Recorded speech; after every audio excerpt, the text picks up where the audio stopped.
Good afternoon. Fade to Black breaking news for this Tuesday, July 18th, 2023.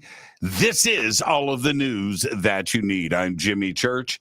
And don't forget, you can help support the news that we do every day, Monday through Thursday live, and our show at night from 7 to 9 p.m. live, Monday through Thursday.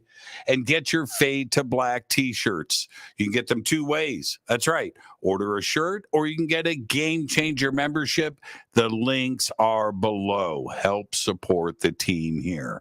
All right, let's get to the news. Lots of breaking news today. First, on this day in history, 1976. For her performance in the uneven parallel bars at the Olympic Games in Montreal, Nadia Comaneci of Romania became the first gymnast to be awarded a perfect score of 10 in an Olympic gymnastic event. It was a big deal on this day in 1976. All right. Now, with all of this heat that is going around, here is your fader fact. There is a town in Norway called Hell, where the average temperature is below zero. That's right. I'd like to live in hell right now. Let's get to the breaking news. Less than 2 weeks after the Earth recorded what scientists said were likely the hottest days in modern history, punishing heat waves are gripping much of the northern hemisphere. The Persian Gulf International Airport weather station in southern Iran registered a heat index value, what it feels like, the temperature to the human body, of 152 degrees Fahrenheit on Sunday. Heat indexes of 160 are widely considered the upper threshold of what humans can endure. In the United States, Phoenix is expected to break a 49-year-old record today with the city's 19th consecutive day of temperatures above 110 degrees. Insane. All right, the news broke yesterday. The House Oversight Committee is going to hold a UFO hearing next week on Wednesday, July 26th. Representative Tim Burchett of Tennessee announced on Twitter that the session is officially on the calendar. The hearing comes after lawmakers promised to look deeper into UFOs following claims from a former intelligence official and whistleblower, David Grush, that the U.S. military has flying saucers in their possession and alien bodies on ice. Committee members are expected to hold a news conference tomorrow to take questions and provide more information about the hearing. John Kirby, the National Security Council's coordinator for strategic communications for the White House, said that UFOs are considered a legitimate issue for the Biden administration. And this is what is so awesome. UFOs are bringing Democrats and Republicans together, as it should be. The work in Congress to make the government's public files on UFOs, right, has bipartisan support, with Republican House Speaker Kevin McCarthy speaking out in favor of the initiative. Senator Majority Leader Chuck Schumer is spearheading the bipartisan amendment to the National Defense Authorization Act, the NDAA, that would compel the release of information regarding UFOs and UAPs.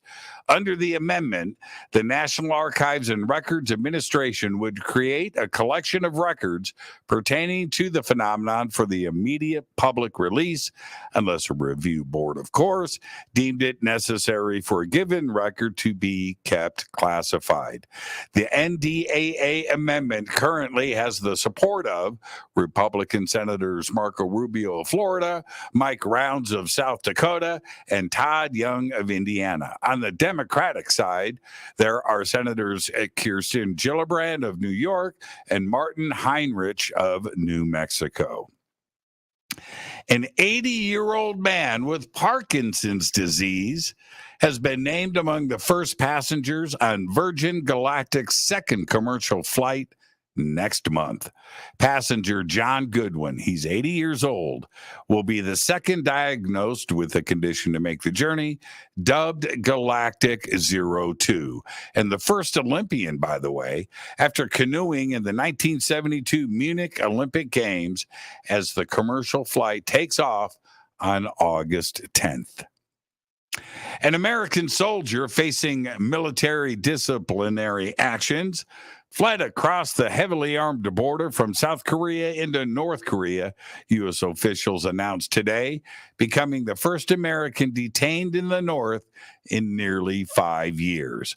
Private Second Class Travis King, who had just been released from a South Korean prison where he had been held on assault charges, was facing additional military disciplinary actions in the United States. King, who is in his early 20s, by the way, was escorted to the airport to be returned to Fort Bliss in Texas.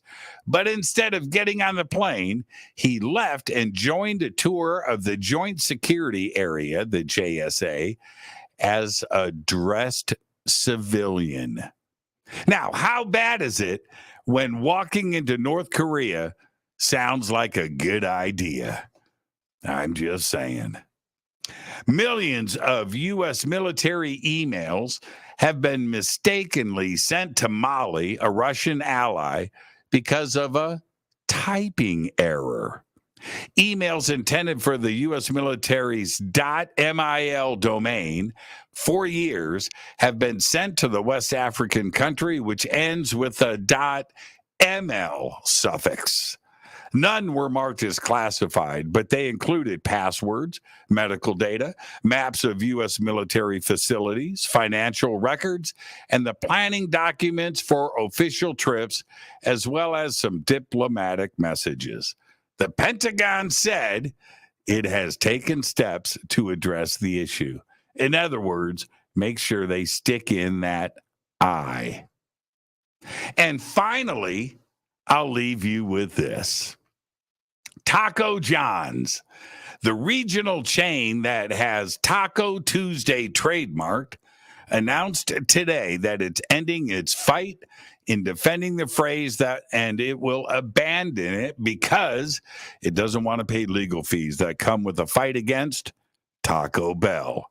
Taco John's has owned the trademark in every state except New Jersey since 1989.